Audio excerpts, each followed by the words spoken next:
I do give a shit who wins the next election. And outdated racial pandering is one reason Democrats lose elections.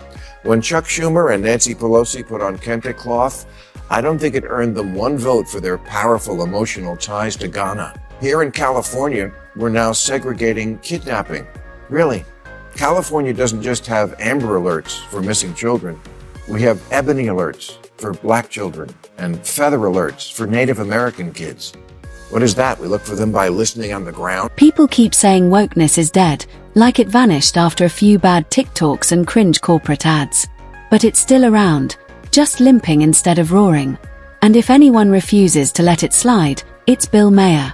Love him or hate him, the guy's become an unlikely folk hero of the center, and even the right, just by torching the nonsense from his own side. That says less about him and more about how far the left has fallen, obsessed with identity politics, pandering, and performative stunts that make average Americans roll their eyes.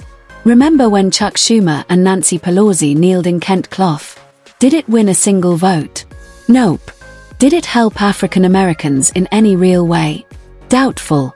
What it did was make millions of people go, really? Costumes. This is politics now. I do give a shit who wins the next election. And outdated racial pandering is one reason Democrats lose elections. When Chuck Schumer and Nancy Pelosi put on kente cloth, I don't think it earned them one vote for their powerful emotional ties to Ghana. And it's not just about cheesy stunts. In California, virtue signaling has turned into full-blown parody. We don't just have Amber Alerts anymore. We've got Ebony Alerts for missing black kids and Feather Alerts for Native Americans. What's next? Searching by pressing our ears to the ground like a cartoon. Here in California, we're now segregating kidnapping. Really, California doesn't just have Amber Alerts for missing children. We have Ebony Alerts for black children and Feather Alerts for Native American kids. What is that? We look for them by listening on the ground? It's segregation dressed up as compassion, and Bill Maher is right to rip it apart. The irony, Maher hasn't changed a bit.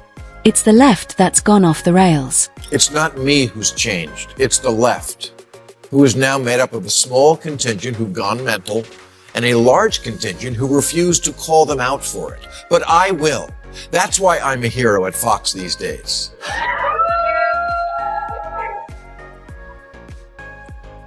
Which shows just how much liberals have their head up their ass, because if they really thought about it, they would have made me a hero. This was once the party of Franklin Roosevelt and John F. Kennedy, leaders who stood for unity, strength, and an unapologetic American identity. Now, it's a party tangled up in hashtags, language policing, and politicizing children's toys.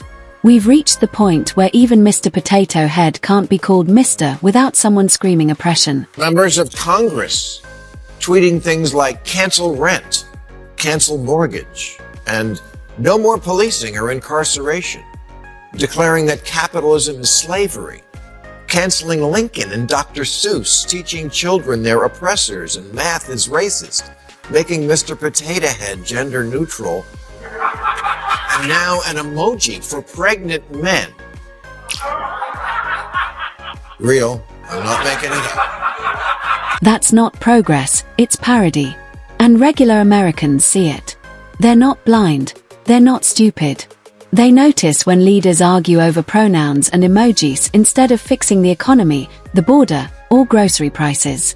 They notice activists calling capitalism slavery while tweeting from the newest iPhone. They notice the party of JFK slowly turning into the party of LOL and WTF. Not my fault that the party of FDR and JFK is turning into the party of LOL and WTF.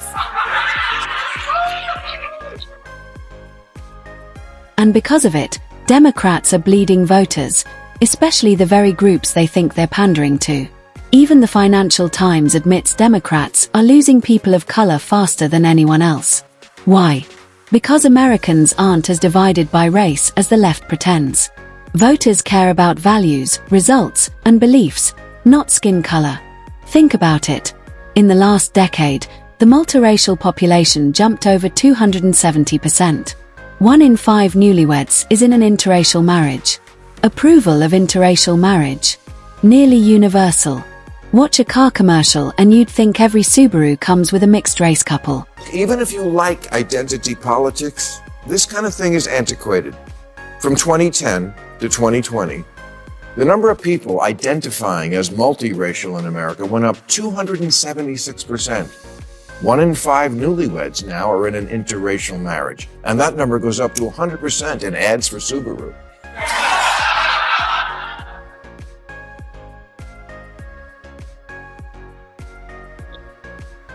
You couldn't do a remake of Guess Who's Coming to Dinner today because almost 100% of Americans approve of interracial marriage, especially with rich in-laws. And 95% of white women would leave their husband to marry Idris Elba. The woke left is still trying to run a 1960s playbook on a 2025 field, and Bill Maher sees it for what it is. Identity politics isn't just outdated, it's a dead end. He even quips that you couldn't remake Guess Who's Coming to Dinner today because, frankly, nobody would care. Most Americans have moved on. They're living, working, and loving across racial lines while the left insists on reopening old scars. Take Idris Elba, one of the biggest actors in the world. He's said outright that our obsession with race is holding people back. Even Raven-Symoné told Oprah she's done with the labels. She doesn't call herself African American. She calls herself American. Idris Elba, who says, as humans, we are obsessed with race, and that obsession can really hinder people's aspirations. Actress Raven-Symoné agrees. She told Oprah, I'm tired of being labeled. I'm not an African American. I'm an American.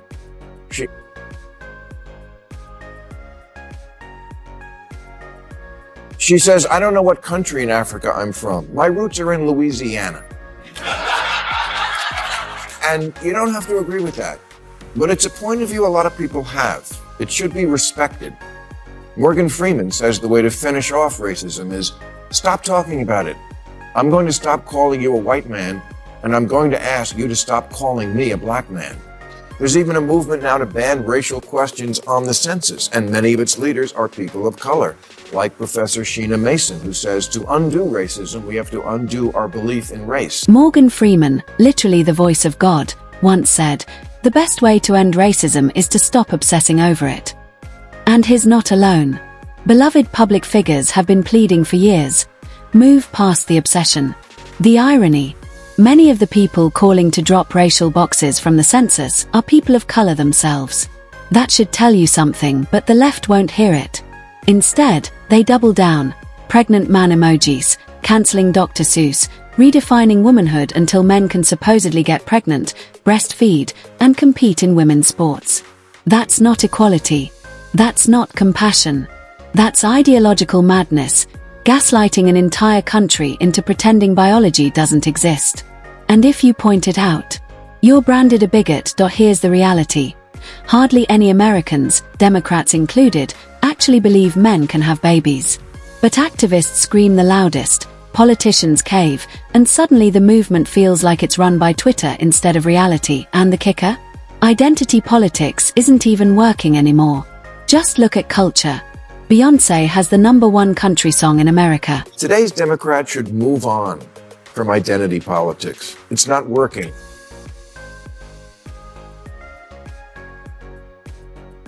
It's not working for them or for us. Democrats are hemorrhaging the very voters they think they're pandering to. The Financial Times writes, Democrats are going backwards faster with voters of color than any other demographic, and suggests the reason is that a less racially divided America is an America where people vote more based on their beliefs than their identity. Exactly. Far left liberals are living in an old paradigm. Americans don't fit into neat little boxes anymore. Who has the #1 country song right now? Beyoncé. Lil Nas X won a country music award while being both black and gay. And the hottest name in country right now? Jelly Roll, a face-tatted ex-con, rapper turned country star. Lil Nas X won a country music award, and he's black and gay.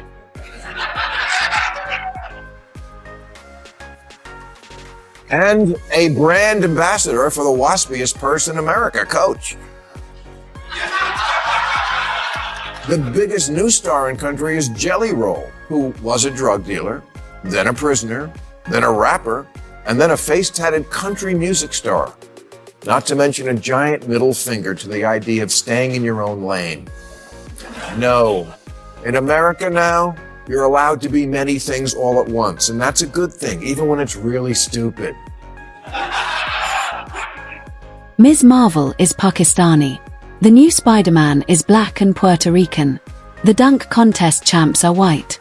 Translation: the lanes don't exist anymore. People are free to be whoever they want, and America is embracing it. That's real progress. That's unity. That's what makes this country great. Ms. Marvel is Pakistani, and the winner of the last two NBA dunk contests is white.